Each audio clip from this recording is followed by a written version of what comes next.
these things, it's not a clean clinical breakdown. It's, I mean, you still carry parts of that person, because if any relationship was significant enough, it impacted you. Yeah.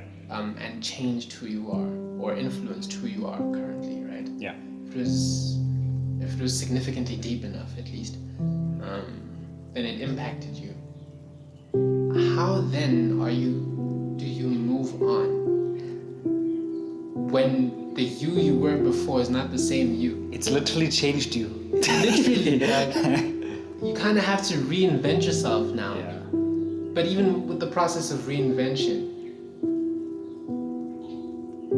it's still a linear you. You're still the same person. You just develop more. Sure, you can leave bad habits behind and you can adopt new ones, but at the core of your being, you're the same person. And if that person has been changed, for me, I feel like you carry that with you, dog.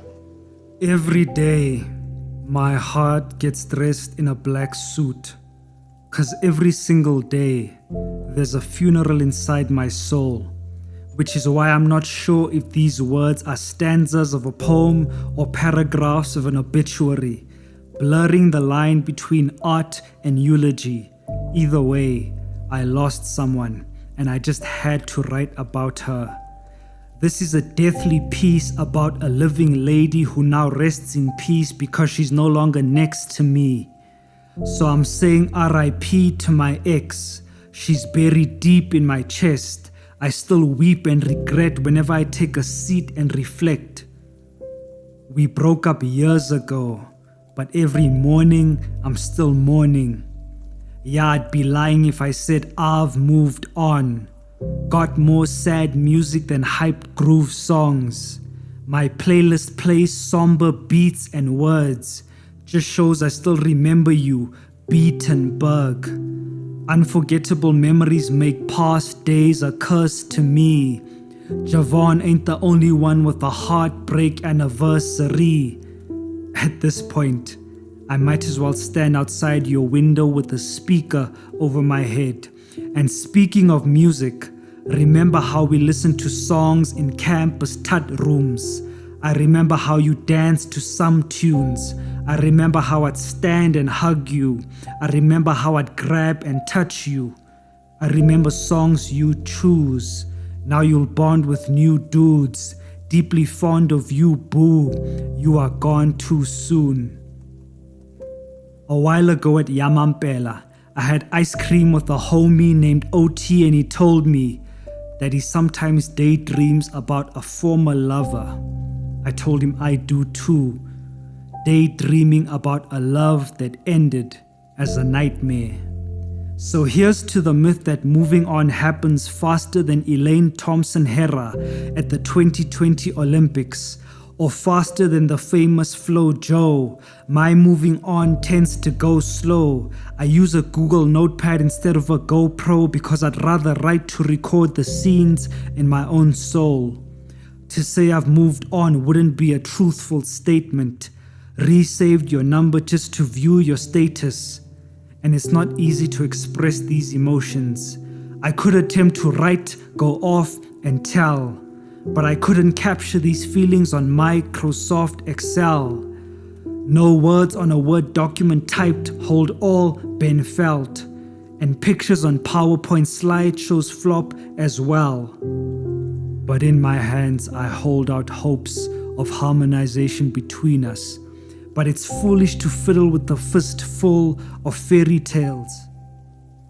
Our last call had me writing an online test with a broken heart. The video call ended and I then struggled with my test on the law of evidence, and it's just evident that I haven't moved on. And this time the proof isn't in the pudding, but in the prongs poking my inner person. You had your imperfections for sure, but my heart misses you as if you were perfect. My emotions are blind to your flaws. I'm at Oliver Schreiner School of Law. Outside this library, it's you I saw. After study sessions, you and I walked through this door. And our study breaks were lovely dates. But I'm glad you are okay. I messed up and then you pulled a UK. A Brexit, we broke up. No happily ever after like Shrek and Fiona. And it nearly wrecked my persona, had me spiritually left in a coma. Lord Jesus, please heal Otsepeng and Ben as OT and me reflect on M and M.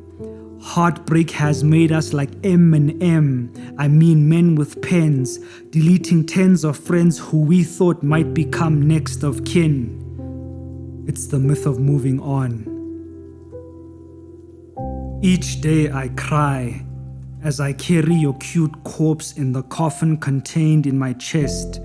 So I guess you could call the release of this piece the unveiling of your tombstone erected in my heart.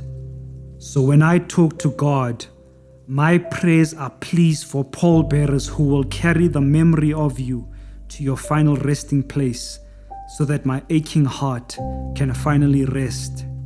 Express.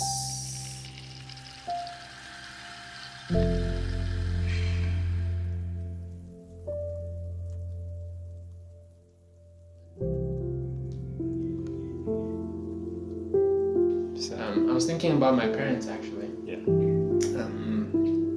They had so I had an older brother who passed away like 6 years before I was born. I didn't know that. Yeah.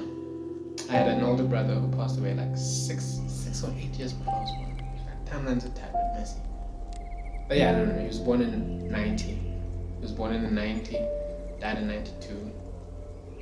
And then I was born in 98. So he was a baby. Yeah, he died as a baby.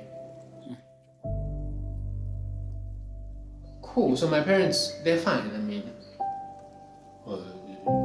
what? They're over 30 years ago.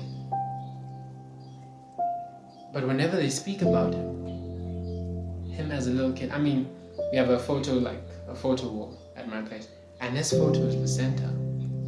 He is the center, and then my parents' marriage was them, me and my sister, and there's a family photo. But he remains the center. And whenever my parents speak about him, I mean, they can go for years, months without speaking about him. But whenever they do, you can still see the glimmer in their eyes. Like you can still see their faces light up. Like, oh, this little boy, yo, this kid was such a nice kid. And I'm like, they haven't really moved on from that. They've moved on in the sense that they're fine, but they haven't moved on in the sense that they're over him. He's still a part of them. And I'm not comparing death to a breakup, but I still think the same concept carries. Yeah. If that person was significantly part of you in any way, then you can't.